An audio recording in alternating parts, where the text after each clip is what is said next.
الحمد لله وحده والصلاة والسلام على من لا نبي بعده أما بعد يقول الله عز وجل إن الذين آمنوا وعملوا الصالحات كانت لهم جنات الفردوس نزلا خالدين فيها لا يبغون عنها حولا قل لو كان البحر مدادا لكلمات ربي لنفد البحر قبل أن تنفد كلمات ربي ولو جئنا بمثله مددا۔ سورۃ الکہف کی آخری آیتیں آج پڑھی گئیں، جس میں جیسا کہ کل بتایا گیا تھا کہ سورۃ الکہف اس کے اندر جو آزمائشیں تھیں وہ 4 طریقے سے ذکر کی گئی تھیں۔ ایک تو آزمائش دین کی، اور دوسرے مال کی، اور تیسری آزمائش یہ علم کی تھی۔ موسیٰ علیہ السلام نے جو یہ کہا کہ مجھ سے زیادہ علم کسی کو نہیں ہے، اللہ کو یہ ادا ناپسند آئی، اور اللہ نے ان سے کہا کہ جاؤ اور ایک جگہ پر ہمارا ایک بندہ حضرت خضر موجود ہوں گے، ان سے سیکھو، ان کے پاس تمہارے سے زیادہ علم ہے۔ وہ گئے، یوشع بن نون ان کے ساتھ تھے، وہاں پہنچے۔ اس کے بعد پورا قصہ اللہ رب العالمین نے ذکر کیا۔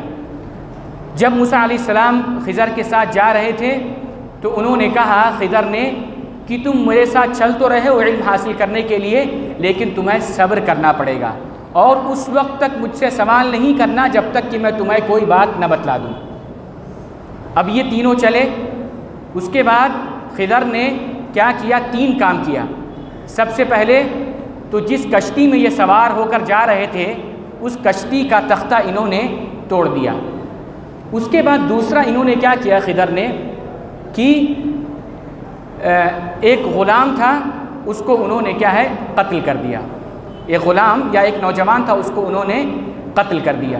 اور تیسرا، یہ تینوں جب سفر میں تھے تو ایک گاؤں میں پہنچے تو وہ گاؤں والوں نے ان کی ضیافت نہیں کی، ان کو کھانا وغیرہ نہیں کھلایا۔ تو جب نکلنے لگے تو وہاں پر ایک دیوار ٹیڑھی تھی، تو خضر نے اس دیوار کو کھڑی کر دیا۔ موسیٰ علیہ السلام نے اعتراض کیا۔ ان تینوں چیزوں پر موسیٰ علیہ السلام نے اعتراض کیا کہ تم نے ایسا کیوں کیا؟ جس کشتی میں سوار ہو رہے تھے اس کشتی کو تم نے توڑ دیا، اور تم نے ایک غلام کو قتل کر دیا، اور تیسرا یہ کہ تم نے اس گاؤں والوں نے تمہاری ضیافت نہیں کی، تمہاری مہمان نوازی نہیں کی، تم کو کھلایا نہیں، اور تم اس گاؤں کی دیوار ایک گر رہی تھی، تم نے سیدھا کر دیا۔ تو یہ ان 3 چیزوں پر اعتراض کیا انہوں نے، موسیٰ علیہ السلام نے۔ حالانکہ انہوں نے کہا تھا خضر نے کہ اعتراض مت کرنا جب تک کہ میں کوئی چیز تمہیں نہ بتلا دوں۔ انہوں نے اعتراض کیا۔ پھر اس کے بعد اللہ نے کہا کہ خضر نے ایسا کیوں کیا؟ اللہ نے کہا اما السفینۃ فکانت لمساکین یعملون فی البحر، کہ میں نے جو کشتی کو، تختے کو توڑا وہ اس وجہ سے تھا کہ یہ ایک مسکینوں کی تھی، اور وہ بادشاہ کیا کرتا تھا؟ ہر کشتی کو وہ زبردستی چھین لیتا تھا، لیکن جب عیب لگ جائے گا تو کشتی چھینے گا نہیں، تو ان کی کشتی بچ جائے گی۔ اور رہا یہ کہ وہ اما الغلام، میں نے جو غلام کو قتل کیا، فکان ابواہ مؤمنین، تو ان کے جو والدین تھے مومن تھے، اچھے تھے، تو یہ غلام، یہ جو بچہ تھا، یہ بڑا ہوتا اور ان کو کیا کرتا؟ پریشان کرتا، ستاتا، اس لیے میں نے اس کو قتل کر دیا۔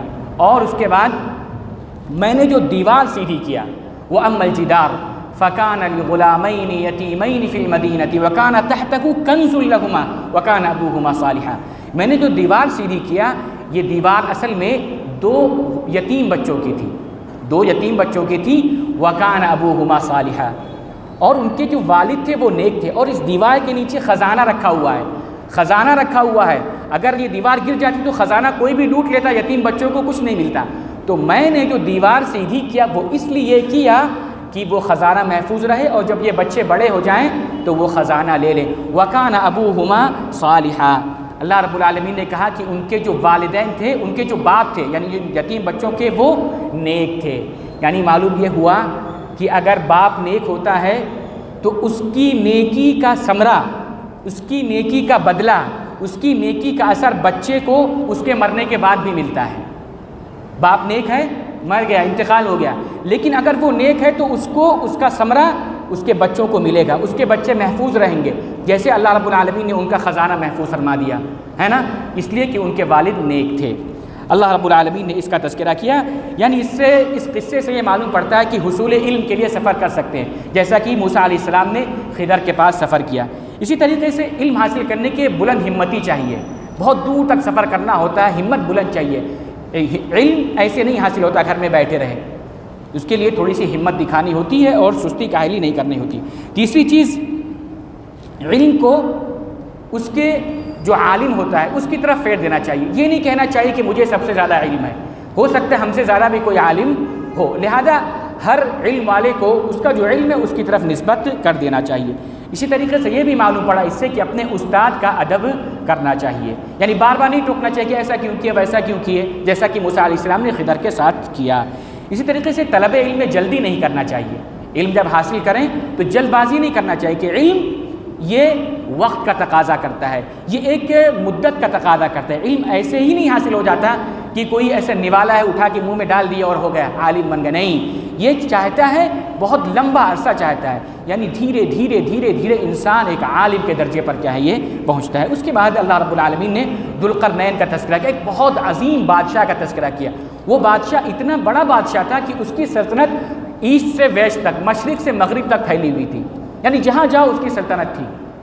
اس نے کیا کیا، ایک دفعہ سفر کر رہا تھا، ایک بستی کے پاس پہنچا تو بستی والوں نے کہا کہ قالوا یا ذا القرنین ان یاجوج و ماجوج مفسدون فی الارض، کہ ہمارے لیے ایک پریشانی ہے۔ وہ کیا ہے کہ یاجوج اور ماجوج جو قوم ہے یہ ہمیں بہت پریشان کرتی ہے، ہاں یہ زمین میں فساد پھیلاتی ہے، تو آپ ایسا کرو، آپ بادشاہ ہو، آپ کے پاس اقتدار ہے، ہاں قوت ہے آپ کے پاس، ہمارے اور ان کے درمیان ایک دیوار بنا دو۔ تو بادشاہ نے کہا کہ ٹھیک ہے بنا دیتا ہوں، لیکن فَأَعِينُونِي بِقُوَّةٍ، مجھ کو کیا چاہیے کہ تم میری اپنی قوت کے ذریعے میری مدد کرو۔ فَأَعِينُونِي بِقُوَّةٍ أَجْعَلْ بَيْنَكُمْ وَبَيْنَهُمْ رَدْمًا، کہ اگر تم میری مدد کرو گے تو میں تمہارے لیے دیوار بنا دوں گا۔ اس آیت سے یہ بھی پتہ چلتا ہے کہ کوئی آدمی کتنا بھی قوت والا ہو، اقتدار والا ہو، صلاحیت والا ہو، پیسے والا ہو، مال والا ہو، لیکن اگر کوئی کام ابتدا میں کرنا ہے، سوشل ورک کرنا ہے یا کوئی بنیاد ڈالنا ہے تو اس کے لیے کسی نہ کسی کی ضرورت پڑتی ہے اس کو۔ انڈیویجول کام نہیں ہے، یہ ٹیم ورک ہوتا ہے۔ یہ کوئی بھی کسی بھی چیز کو اسٹیبلش کرنا ہو یا مسجد بنانا ہو، مدرسہ بنانا ہو، کوئی مرکز بنانا ہو تو آدمی اکیلے نہیں کر سکتا، یہ اجتماعی کام ہوتا ہے۔ اتنے بڑے بادشاہ نے کہا فَأَعِينُونِي بِقُوَّةٍ، مجھ کو تم مدد دو، تو لوگوں نے اس کو مدد دیا اور اس کو لوہا جمع کیا اور بہت سارا انہوں نے کیا۔ اس کے بعد وہ دیوار بنا دی کہ اب یاجوج اور ماجوج سے وہ لوگ کیا ہو گئے، محفوظ ہو گئے۔ یہ اقتدار کی آزمائش تھی۔ اس سے یہ بھی معلوم پڑا کہ اگر کوئی بادشاہ، کسی کو اقتدار ملتا ہے، کوئی منصب ملتا ہے کسی کو، تو اس کو چاہیے کہ وہ ان لوگوں پر، یعنی جس کا وہ مالک بنا ہوا ہے، اپنے آپ کو ترجیح مت دے، پہلے ان لوگوں کا خیال کرے، جیسے کہ اس نے بادشاہ نے دیوار اس کی بنایا، اسی طریقے سے پہلے ضرورت مند کو وہ دے۔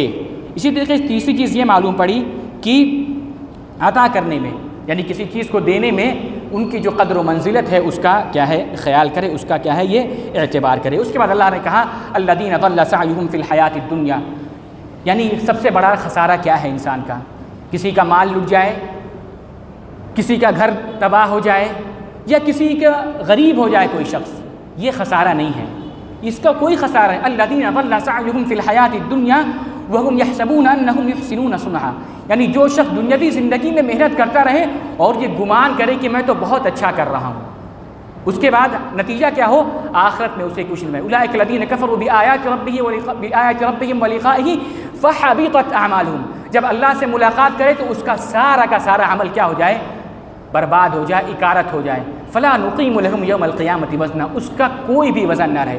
اگر کوئی ایسا کرتا ہے تو سب سے بڑا خسارہ وہی ہے، یعنی خسارہ اصل میں آخرت کا خسارہ ہے، یہاں کا خسارہ کوئی خسارہ نہیں ہے۔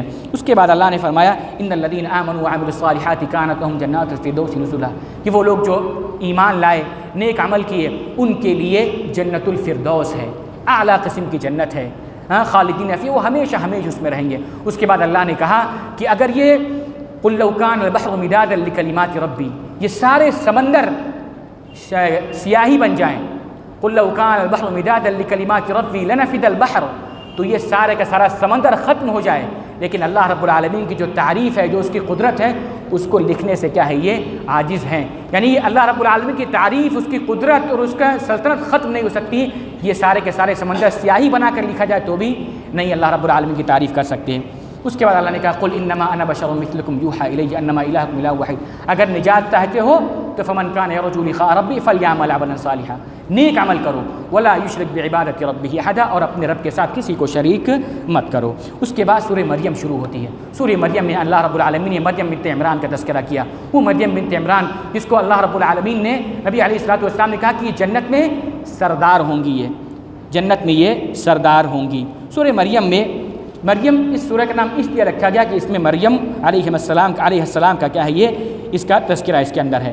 اس سورت کا مرکزی موضوع کیا ہے، یعنی اس کا اصل بتلانا کیا ہے کہ اولاد کو دین میں وراثت، یعنی وراثت میں اگر کچھ دینا ہے تو ان کو دین دو، ان کا دینداری دو ان کو، یہ اس کی کیا ہے، یہ اہمیت ہے۔ اس کو یہ کیسے ہوگا یہ بتاتے ہیں۔ اللہ رب العالمین نے اس میں کہا کافھا یا عین صاد ذکر رحمت ربک عبدہ زکریا اذ نادى ربہ نداء خفیا۔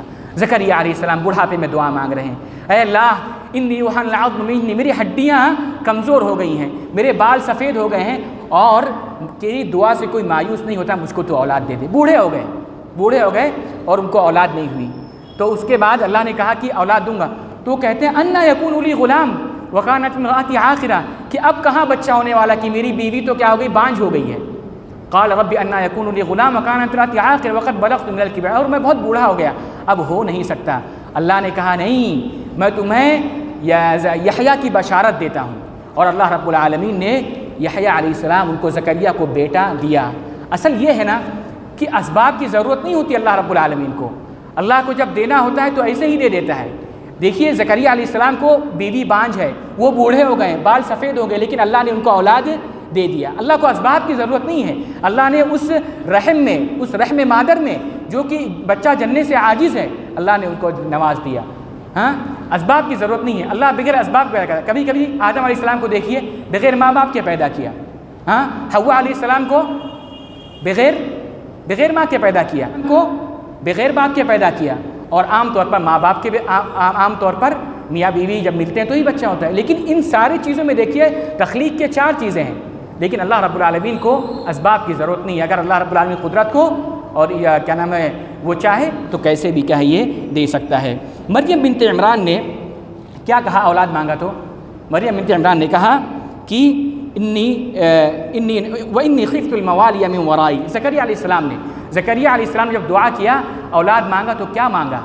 ایسے نہیں مانگا کہ اے اللہ تو مجھے اولاد دے دے، یہ اولاد میرے بڑھاپے میں کام آئے گی، اس سے میں فائدہ اٹھاؤں گا، یہ میرے بڑھاپے کی لاٹھی ہوگا۔ عام طور پر یہ تصور ہے نا کہ بھائی بیٹا ہوگا، اولاد ہوگی تو میرے بڑھاپے میں کام آئے گی۔ لیکن زکریا علیہ السلام جب دعا کرتے ہیں تو کہتے ہیں وَإِنِّي خِفْتُ الْمَوَالِيَ مِن وَرَائِي، کہ میں جو اولاد مانگ رہا ہوں میں یہ ڈر رہا ہوں کہ میرے انتقال کے بعد یہ میری جو نبوت ہے یا یہ جو میری واعظ و ارشاد، لوگوں کو سمجھانے کا، دین پھیلانے کا جو مشن ہے اس کو کون کرے گا؟ اس کو کوئی نہیں کر سکتا ہے، اللہ تو مجھے اولاد دے دے۔ وَإِنِّي خِفْتُ الْمَوَالِيَ مِن وَرَائِي وَكَانَتِ امْرَأَتِي عَاقِرًا، یعنی یہ اس واسطہ دے کر انہوں نے اللہ رب العالمین سے مطالبہ کیا اور اللہ رب العالمین نے ان کو نوازا۔ اسی طریقے سے ہم مریم علیہ السلام کے واقعے میں دیکھتے ہیں، مریم بنت عمران نے کیا کہا تھا؟ انی نذرت لک ما فی بطنی محررا فتقبل منی، کہ میں نظر مانتی ہوں کہ اگر میرے پاس جو حمل ہے میرے پیٹ میں، میں اس کو تیرے راہ میں وقف کر دوں گی۔ وہاں بھی ذکر آیا تھا کہ اولاد کو اصل کیا ہے، یہ دین دینا ہے، دین کے لیے اس کا اپنے وراثت میں اس کو دین دیں گے تو یہی کیا ہوگا، یہ بہتر ہوگا۔ اس کے بعد اللہ رب العالمین نے یہ ذکر کیا کہ ہر نبی نے نماز کی تلقین کی، وَكَانَ يَأْمُرُ أَهْلَهُ بِالصَّلَاةِ وَالزَّكَاةِ، یعنی کہ نبیوں کا تذکرہ کرتے ہوئے کہا کہ یہ لوگوں نے ہر ایک کو نماز کے پڑھنے کی کیا ہے، اپنے اہل و عیال کو نماز پڑھنے کی کیا ہے یہ وصیت کی۔ سارے انبیاء اسی کی وصیت کیا کرتے تھے۔ اسی طریقے سے نماز یہ برکت کے اسباب میں سے ہے۔ اللہ نے فرمایا وَجَعَلْنِي مُبَارَكًا أَيْنَمَا كُنْتُ وَأَوْصَانِي بِالصَّلَاةِ، کہ اللہ رب العالمین نے مجھے مبارک بنایا کہ میں جہاں بھی رہوں، وَأَوْصَانِي بِالصَّلَاةِ، اور مجھے نماز کی وصیت کی۔ اس کے بعد اللہ رب العالمین نے سورہ طٰہٰ کی ابتدا فرمائی۔ سورہ طٰہٰ کا مرکزی موضوع یہ ہے کہ اسلام یہ نیک بختی اور سعادت دیتا ہے۔ اسلام مسلمانوں کو یا اپنے ماننے والوں کو بدبختی نہیں دیتا، بلند کرتا ہے۔ طٰہٰ مَا أَنزَلْنَا عَلَيْكَ الْقُرْآنَ لِتَشْقَىٰ، کہ ہم نے اس قرآن کو نازل نہیں کیا کہ تم کیا ہو جاؤ، بدبخت ہو جاؤ، تمہاری کیا نام ہے، تمہارا جو نیک نامی ہے وہ تمہاری ختم ہو جائے، نہیں، بلکہ اللہ رب العالمین نے اس قرآن کے ذریعے لوگوں کو بلند کیا۔ مَا أَنزَلْنَا عَلَيْكَ الْقُرْآنَ لِتَشْقَىٰ۔ اس کے بعد اللہ رب العالمین نے اس صورت کے اندر فرعون کا موسیٰ علیہ السلام کا تذکرہ کیا، فرعون کا تذکرہ کیا. اللہ رب العالمین نے رب اشرح لی صدری ویسر لی امری واحلل عقدۃ من لسانی یفقہوا قولی. موسیٰ علیہ السلام دعا کرتے ہیں، ہر خیر کا کام، ہر بھلائی کا کام اللہ رب العالمین سے مانگنا چاہیے. موسیٰ علیہ السلام نے کہا کہ اے اللہ میرے سینے کو کھول دے، میرے معاملے کو آسان کر دے تاکہ لوگ میری باتوں کو کیا کریں، سمجھ سکیں. اس کے بعد موسیٰ علیہ السلام کا تذکرہ اللہ رب العالمین نے جہاں کیا، ان کی والدہ کا تذکرہ کیا. اذ اوحینا الی امک ما یوحی. موسیٰ علیہ السلام جب پیدا ہوئے تو فرعون نے اعلان کر دیا تھا کہ جو بھی بچہ پیدا ہوگا اس کو میں قتل کر دوں گا. تو اللہ نے کہا موسیٰ علیہ السلام کی والدہ سے کہ تم اس کو دریا میں ڈال دینا. اذ اوحینا الی امک ما یوحی ان اقذفیہ فی التابوت فاقذفیہ فی الجم فلیلقہ الجم بالساحل یاخذہ عدو لی وعدو اللہ. موسیٰ علیہ السلام کی والدہ، سوچے کتنا بڑا جگر رہا ہوگا ان کا کہ اپنے لخت جگر کو، اپنے جگر کے ٹکڑے کو تابوت میں بند کر کے دریا میں ڈال دیا. اس کا مطلب یہ تھا کہ وہ عورت ایسی تھی موسیٰ علیہ السلام کی والدہ کہ ان کا ایمان، ان کا یقین، اللہ رب العالمین کا حسن ظن ان پر بہت بڑا تھا، بہت ہی زیادہ تھا کہ اللہ رب العالمین میرے بچے کو ضائع نہیں کرے گا. اور ہوا ہی ایسا کہ اللہ رب العالمین نے ان کو ضائع نہیں کیا. لہذا ہر خاتون کو چاہیے کہ حالات کیسے بھی ہوں اللہ رب العالمین پر حسن ظن رکھے، یقین رکھے کہ اللہ رب العالمین جو کرے گا بہتر کرے گا. موسیٰ علیہ السلام کی والدہ سے کہ اس عمل سے ہمیں یہ بھی نصیحت ملتی ہے. اس کے بعد سحر اور جادو کی حرمت کے بارے میں اللہ نے کہا وَلَا يُفْلِحُ السَّاحِرُ حَيْثُ أَتَىٰ. اس کے بعد اللہ رب العالمین نے ایک تذکرہ کیا کہ فَمَنِ اتَّبَعَ هُدَايَ فَلَا يَضِلُّ وَلَا يَشْقَىٰ. جو شخص بھی قرآن کی اتباع کرے گا، ہدایت کی اتباع کرے گا تو وہ بدبخت نہیں ہوگا، وہ گمراہ نہیں ہوگا. وَمَنْ أَعْرَضَ عَنْ ذِكْرِي. اور جو شخص میرے ذکر سے اعراض کرے گا فَإِنَّ لَهُ مَعِيشَةً ضَنكًا. تو ہم اس کی زندگی کو تنگ کر دیں گے. وَنَحْشُرُهُ يَوْمَ الْقِيَامَةِ أَعْمَىٰ. اور جو قیامت میں ہم اٹھائیں گے تو اس کو اندھا اٹھائیں گے. قرآن سے اعراض کریں گے تو ہمارا جو بھی اعراض کرے گا اس کا یہی انجام ہوگا. اس کے بعد آخر میں اللہ رب العالمین نے نمازوں کی پابندی کا تذکرہ کیا کہ یہ رزق کے اسباب میں سے وَأْمُرْ أَهْلَكَ بِالصَّلَاةِ وَاصْطَبِرْ عَلَيْهَا. اپنے اہل و عیال کو نماز کا حکم دو اور وَاصْطَبِرْ عَلَيْهَا، اور اس پر صبر کرو. ہماری اولاد ہے، ہمارے بیٹے ہیں، ہماری بیٹیاں ہیں، ان کو نماز کا حکم دیتے رہو. اور یہ آسان نہیں ہے، بچے نماز نہیں پڑھتے، بیٹے نماز نہیں پڑھتے، بیٹیاں نماز نہیں پڑھتی، لیکن اس پر صبر کرو، ان کو تلقین کرتے رہو، ان کی تربیت کرتے رہو، ان کو دین سکھاتے رہو.